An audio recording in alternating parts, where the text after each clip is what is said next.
Eu não me sinto confiante sobre o que realmente aconteceu antes da invasão russa à Ucrânia. É por isso que eu te chamei aqui. Você tem acompanhado.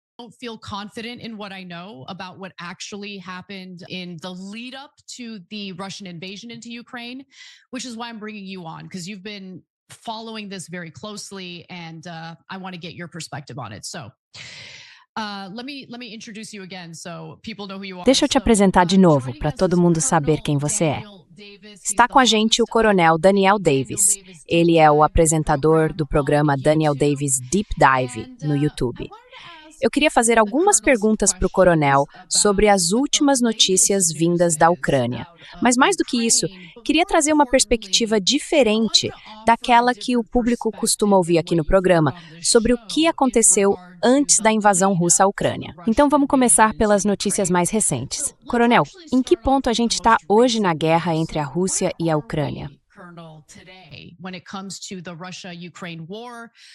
There's supposed to be a ceasefire, but the New York Era para haver um Times reported cessar-fogo, just today mas o that New York 40 Times Ukrainian informou hoje que civilians were 4 killed on civis Tuesday ucranianos foram and 8 mortos na more died in terça-feira, strikes e mais early 8 morreram em Wednesday. ataques na The manhã de fighting quarta. on the Os front combates carried na linha on de frente without having a continuaram sem pause at nenhuma all pausa durante o during the suposto cessar-fogo. ostensible E o ceasefire. objetivo principal And the dessa whole matéria point era of this chamar piece is atenção to para o make, fato de que o significado tradicional de draw some cessar-fogo attention to the foi fact that distorcido durante o the governo Trump, conventional meaning of porque mesmo quando ceasefire has been claramente não há upended during cessar-fogo, the Trump ainda assim é administration chamado because assim. even when there De clearly qualquer isn't a forma, qual é a ceasefire, it's notícia being mais referred to recente? as one. Nonetheless, what is the latest news? Esse cessar-fogo. É importante entender exatamente o que ele era. A ideia era ter um cessar-fogo de 3 dias, por causa do Dia da Vitória, em 9 de maio, na Rússia. E algo parecido, eu até esqueço o nome exato, na Ucrânia, porque todos faziam parte da antiga União Soviética, que venceu a Segunda Guerra Mundial, o que eles chamam de Grande Guerra Patriótica. O presidente Putin tentou fazer algo assim no ano passado, mas acabou não dando certo. Eles meio que fizeram um cessar-fogo unilateral, que até se manteve um pouco, mas logo voltaram a lutar. Então, nunca houve expectativa de que isso fosse durar mais do que esses 3 dias. O dia anterior, o próprio dia 9 e o dia seguinte. Sempre se esperou que assim que esse período terminasse, os combates voltariam.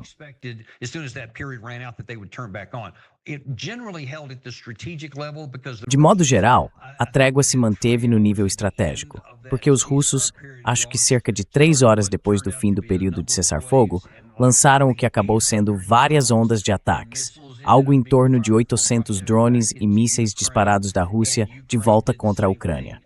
E a Ucrânia fez o mesmo, em menor escala, mas de forma bem intensa, contra a Rússia. E como você mencionou, nas linhas de frente, quando se fala de uma linha de mais de 1.100 quilômetros, é natural que ocorram alguns confrontos e pequenas rupturas. Mas nada de grande porte, porque já faz alguns meses que não há movimentos táticos significativos. Então, nesse sentido, houve muita troca de fogo de um lado para o outro, mas nada realmente decisivo. É mais ou menos esse o cenário em que estamos agora, olhando para os acontecimentos dos últimos dias. Interesting. So Interessante. Você mencionou que não houve grandes operações militares nos últimos meses. Para onde isso está indo? Quero dizer, isso virou um atoleiro ou há algum movimento do lado russo para talvez colocar um fim nisso?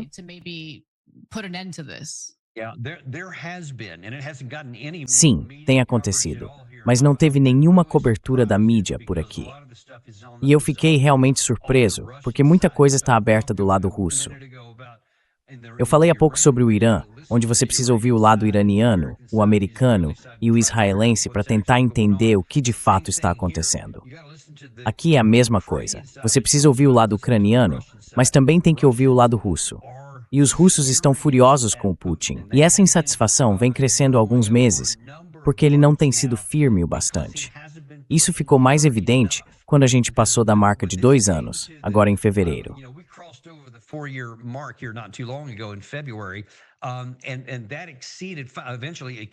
E isso acabou ultrapassando o tempo que os russos ficaram na Segunda Guerra Mundial. E muita gente começou a dizer: ei, peraí um minuto. A nossa geração mais grandiosa venceu a guerra em, sei lá, 1.300 dias, algo assim. E agora, a gente já passou disso, enfrentando um único país, não o Império Nazista inteiro. Por que a gente não consegue vencer? E por que você não está se esforçando mais? O Putin é muito avesso ao risco, então ele não tem querido forçar demais. Mas agora ele começa a sentir pressão, até entre as próprias tropas. Eu tenho algumas fontes com ligação direta a pessoas na linha de frente e também a outras em níveis estratégicos.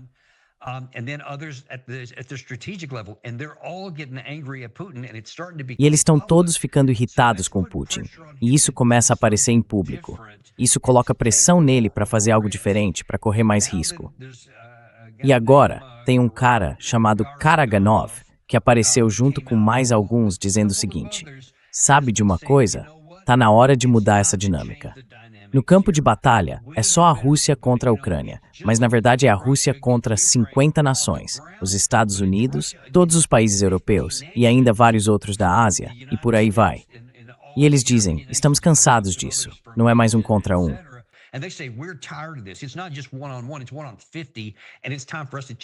É uma situação de um contra 50. E chegou a hora de mudar a dinâmica e começar a lançar mísseis contra cidades europeias, contra instalações militares europeias que estão nos apoiando nessa questão. E eles disseram que, se isso não for suficiente para deter o avanço, então é preciso escalar para armas nucleares táticas. Eles estão dizendo isso abertamente e não está tendo praticamente nenhuma cobertura. Hoje à tarde eu entrevistei o John Mearsheimer no meu programa e a gente falou bastante sobre isso, mostramos até alguns trechos em vídeo. Desde então, encontrei outro material na mídia russa e dá para ver que eles estão levando isso muito a sério. E sinceramente, me preocupa muito o fato de que a gente não está prestando atenção nisso.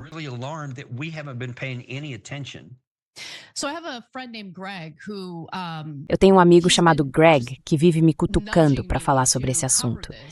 E, para ser sincera, uma parte de mim achava que ele estava sendo meio exagerado, porque ele realmente acredita que em pouco tempo a Europa pode acabar entrando numa guerra direta com a Rússia.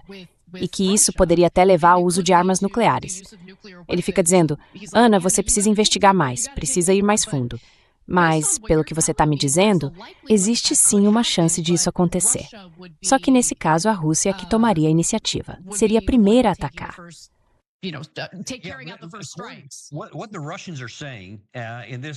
O que os russos estão dizendo nisso? O nome dele é Karaganov. Ele vem falando isso há muito tempo, literalmente. Ele foi um dos primeiros a defender essa ideia. Mas era meio que um cara das margens, sabe? Só que agora, como tudo isso se arrastou por tanto tempo, acabou indo para o centro do debate. E muita gente está dizendo: a gente acha que é isso mesmo que vai acontecer. Isso foi alimentado o tempo todo e continua sendo pelos líderes europeus que, de forma bem imprudente, continuam ameaçando a Rússia. Eles, por exemplo, colocaram tropas alemãs nos Bálticos. E ficam repetindo o tempo todo que precisamos reconstruir a Europa, que precisamos desse avanço de 800 bilhões de dólares e que temos que nos preparar para lutar contra a Rússia até 2030 ou até 2029.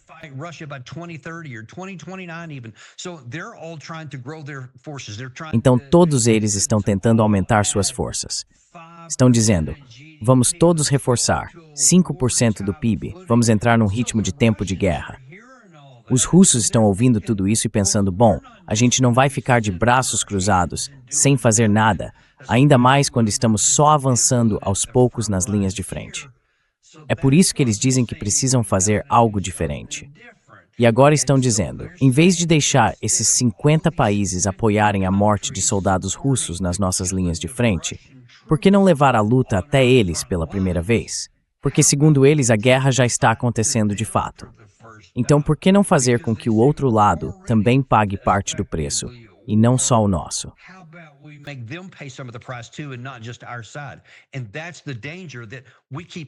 E é aí que está o perigo. A gente continua, do lado ocidental, falando sobre essa guerra que estaria por vir com a Rússia.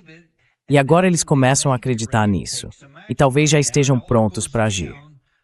No fim das contas, tudo depende do presidente Putin. Até que ponto ele está disposto a correr riscos e quanta pressão interna ele consegue suportar, porque eles podem atacar alvos militares na Europa. E claro, isso aciona imediatamente o artigo 5. Isso com certeza vai disparar essa resposta. Mas até que ponto o nosso exército, já enfraquecido, vai ter disposição para isso, Ana? Porque passamos 4 anos esvaziando nossos arsenais para entregar tudo para a Ucrânia, para eles tentarem matar russos.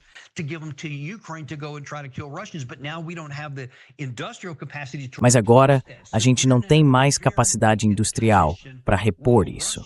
Então estamos numa posição muito enfraquecida, enquanto a Rússia está no extremo oposto. Eles estão transbordando de mísseis, drones, projéteis de artilharia, tudo que é preciso para travar uma guerra moderna.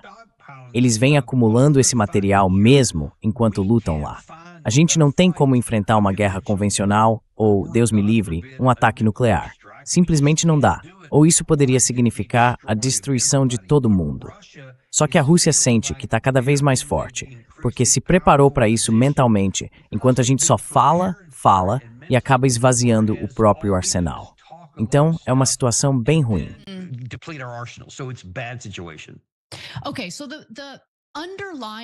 Certo, então o grande ponto de discordância, o grande debate, é sobre quais são as intenções de Vladimir Putin. O que os russos querem realmente alcançar, certo?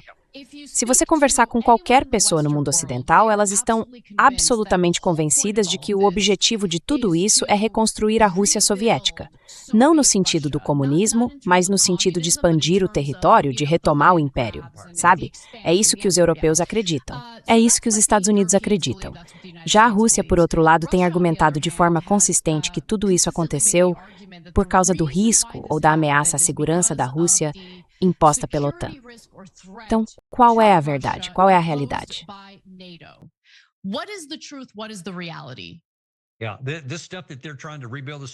Olha, essa história de que eles estão tentando reconstruir a União Soviética e se preparar para avançar em terra em direção ao Ocidente é pura ficção, criada por nós. Isso vem lá de 2007, na Conferência de Segurança de Munique, quando Putin foi convidado pela primeira vez. Naquela época, ainda existia uma certa euforia, uma euforia curta, depois do fim da Guerra Fria. A ideia era, vamos criar uma arquitetura de segurança que envolva toda a Europa. Então, o Putin foi convidado para Munique para conversar. E ele disse, olha, sobre essa expansão da OTAN. E ele falou algo que, e eu já escrevi bastante sobre isso antes da guerra começar, chamou muita atenção.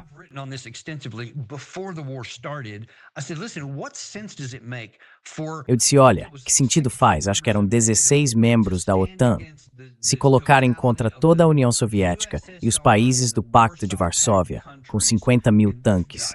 E eu nem lembro quantas dezenas de milhares de mísseis, aviões e tudo mais.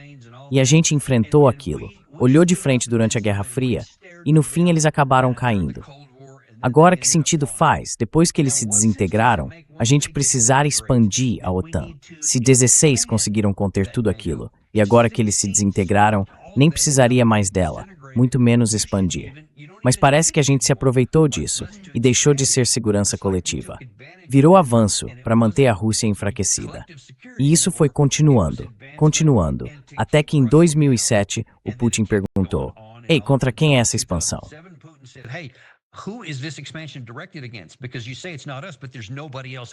Porque você diz que não somos nós, mas não tem mais ninguém lá fora. Somos só nós. E se você continuar, vai ter problema. Em 2008, a OTAN deu um passo e disse, na verdade, não são só os países bálticos e os outros. Vamos expandir para a Geórgia e para a Ucrânia. E a Rússia respondeu, não, vocês não vão. Porque uma coisa são os países bálticos, que a gente não gosta, mas que são militarmente defensáveis para nós. Existem muitos motivos pelos quais isso não é uma tarefa tão difícil de defender. Mas a Ucrânia fica bem nas planícies, num caminho que leva direto até Moscou, o mesmo caminho que 2 vezes potências ocidentais, Napoleão e depois Hitler, usaram para invadir a Rússia no passado. Então eles disseram, não, isso não vai acontecer.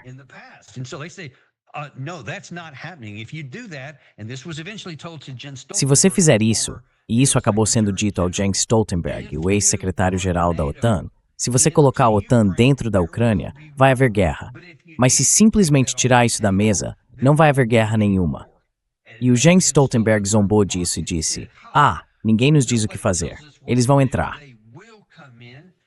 E então o Putin respondeu: então vocês vão ter guerra, porque de jeito nenhum, em hipótese alguma, vamos permitir que a sua aliança militar chegue até a nossa fronteira, como já aconteceu 2 vezes nos 2 últimos séculos. Assim como nós faríamos, Ana. De jeito nenhum permitiríamos que a China ou a Rússia formassem uma aliança militar com o Canadá, com o México ou com Cuba, por exemplo. Jamais permitiríamos algo assim. Ou com a Venezuela, como você mesma já viu. Então,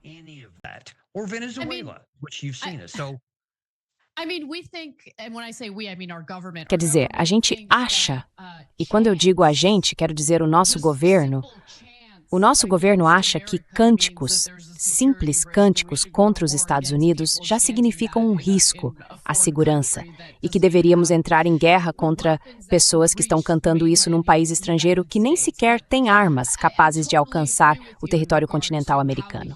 Mas eu concordo totalmente com você sobre como os Estados Unidos reagiriam de forma muito parecida, talvez até mais agressiva, se uma aliança de ataque semelhante chegasse às nossas fronteiras e ameaçasse a nossa segurança. Agora, você pode falar um pouco sobre a Crimeia? Porque o contra-argumento ao que você acabou de dizer é que a Rússia anexou a Crimeia em 2014. Como você justifica isso? O que foi aquilo exatamente?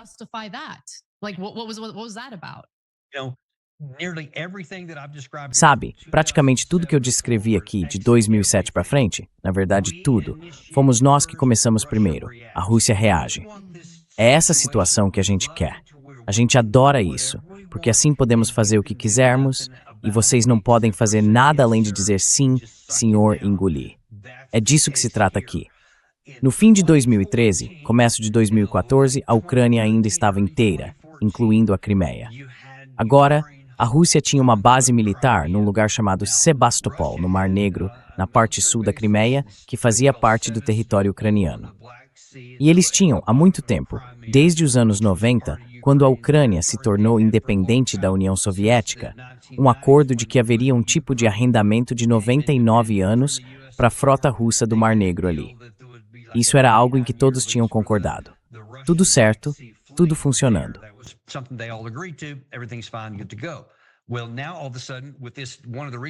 Bom, de repente, com tudo isso, um dos motivos pelos quais a Rússia disse que não vai permitir a entrada da OTAN na Ucrânia é porque é lá que fica a base deles, no que na época era território ucraniano. E aí, de repente, vem o grande evento do fim de 2013, começo de 2014, quando nós, e todo mundo já sabe disso, ajudamos a orquestrar um golpe que derrubou o governo legalmente eleito, que tinha uma inclinação pró-Moscou. A gente não gostou disso. Queríamos um governo mais voltado para a Europa. Então, quando o cara que estava no comando, acho que era o Yanukovych, se mostrou mais próximo da Rússia, dissemos não, isso não dá para aceitar. Aí veio o protesto. E em vez de reprimir o protesto, deixamos que os manifestantes expulsassem aquele governo. Porque aí surgiu uma narrativa. Essa é a parte cinzenta da história.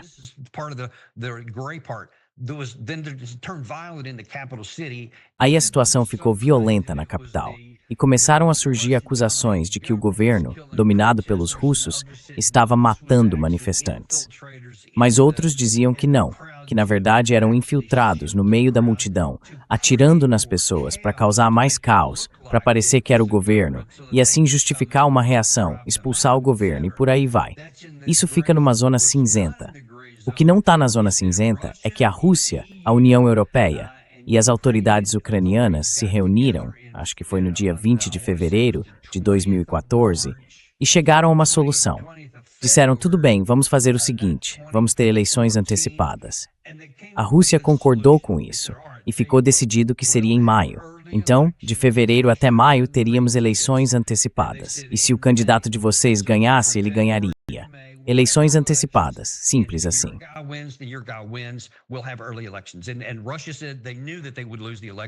E a Rússia disse que sabia que ia perder a eleição, porque o sentimento popular tinha virado contra eles. Mas em vez de deixar isso acontecer, a gente apoiou a multidão que expulsou Yanukovych. E aí eles simplesmente tomaram o poder. E claro, você deve lembrar, aquela, como é mesmo o nome, a Victoria Nuland, naquele telefonema famoso que foi interceptado, em que a gente estava decidindo quem seria o próximo líder da Ucrânia. A gente falava sobre várias pessoas diferentes. Colocamos a pessoa que a gente tinha escolhido a dedo, porque não queríamos que houvesse uma eleição. A gente só queria escolher quem mandava. Em resposta, o Putin disse: entendi como isso vai ser. Nós concordamos com eleições, mas não com um golpe. Então agora vamos tomar a Crimeia, que é 95% russa, de qualquer forma. Ou seja, foi uma reação ao que a gente ajudou a facilitar dentro da Ucrânia. Foi o desafio.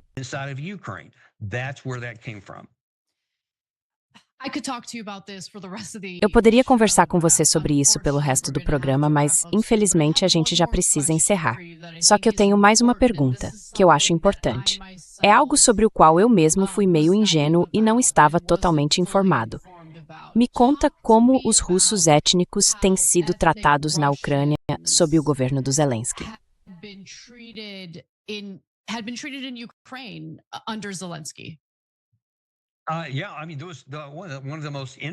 Sim, quer dizer, um dos casos mais conhecidos foi durante aquele período do Maidan, quando o movimento se espalhou a partir da capital, mais tarde, em 2014. Chegou até Odessa, e lá havia várias pessoas pró-Rússia, muita gente de origem russa. Porque, claro, durante a União Soviética havia russos étnicos por toda a Ucrânia, misturados em várias regiões.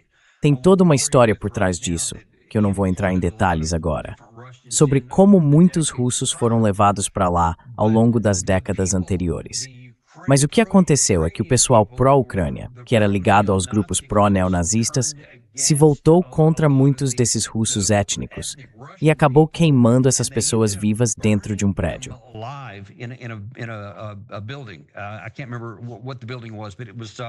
Eu não lembro exatamente qual era o prédio, mas foi uma cena horrível.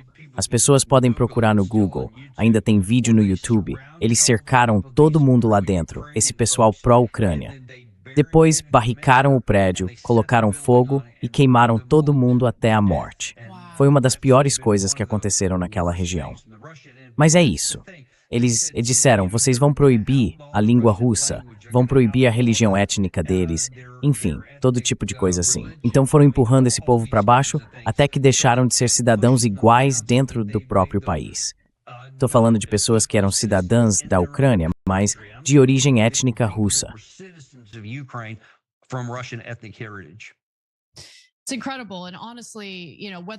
É impressionante. E, sinceramente, seja falando daquela ligação da Victoria Nuland, seja sobre a forma como os russos étnicos têm sido tratados na Ucrânia, esse é o tipo de assunto sobre o qual a gente não vê uma cobertura realmente profunda, pelo menos não na mídia tradicional. Tenho certeza de que há veículos independentes que tratam disso, mas o que eles publicam acaba ficando escondido. Mas, Coronel, muito obrigado por dedicar um tempo para explicar tudo isso para mim e para o nosso público. Eu acho que essa história é bem mais complexa do que as narrativas simples que a gente tem visto em lugares como o Washington Post ou o New York Times. Então, eu agradeço muito.